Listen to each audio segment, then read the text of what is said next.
तो रायपुर से खबर आपको बता दें, जहां कैबिनेट की बैठक में एसटी को 32% आरक्षण, एससी को 13% और ओबीसी को 27% आरक्षण, ईडब्ल्यूएस को 4% आरक्षण देने का जो फैसला है वो विशेष सत्र में अलग अलग 2 विधेयक सरकार लाएगी। उसके बाद होगा आरक्षण। लोक सेवा विधेयक को कैबिनेट की मंजूरी मिल गई है। द्वितीय अनुपूरक बजट को भी कैबिनेट की स्वीकृति है।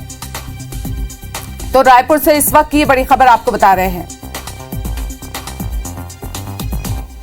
माननीय उच्च न्यायालय के जो फैसले से छत्तीसगढ़ में लोक सेवा और शैक्षणिक संस्थाओं के प्रवेश का आरक्षण जो प्रभावित हुआ है, उसके कारण ही जो विशेष विधानसभा सत्र बुलाया जा रहा है, उसमें ये दोनों विधेयक पेश किया जाएगा और इसी के संदर्भ में आज दोनों विधेयकों की सहमति स्वीकृति आज के मंत्रिपरिषद की बैठक में निर्णय लिया गया।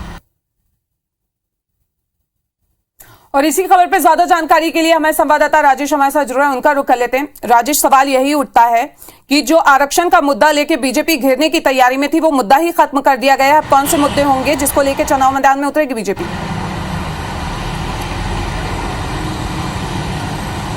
देखिए, निश्चित रूप से ये बिल्कुल ये कहा जा सकता है कि जिस तरह से आरक्षण में कटौती को लेकर सरकार के खिलाफ नाराजगी पूरे प्रदेश में दिख रही थी, खासकर आदिवासी क्षेत्रों में नाराजगी ज्यादा दिख रही थी।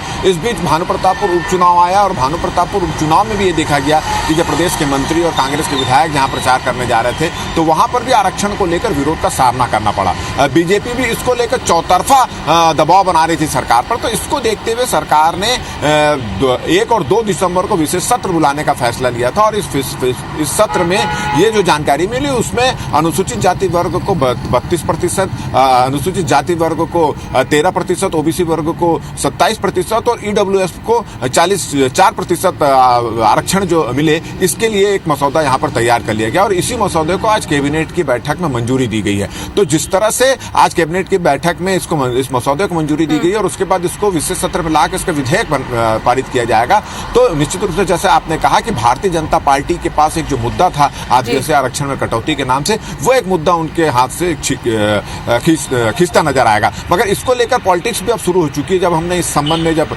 कैबिनेट की मीटिंग हुई और उसके बाद भारतीय जनता पार्टी के नेताओं से बातचीत की, तो उनका कहना है कि ये जो सरकार निर्णय ले रही है वो केवल भारतीय जनता पार्टी के दबाव, चौतरफा दबाव की वजह से निर्णय ले रही है। अगर ऐसा होता है तो भारतीय जनता पार्टी के नेताओं ने कहा हम इसका स्वागत करेंगे। बिल्कुल, अगर पारित हो जाता तो स्वागत करने की बात यहाँ पे की गई है। आपका बहुत बहुत शुक्रिया इस तमाम जानकारी के लिए।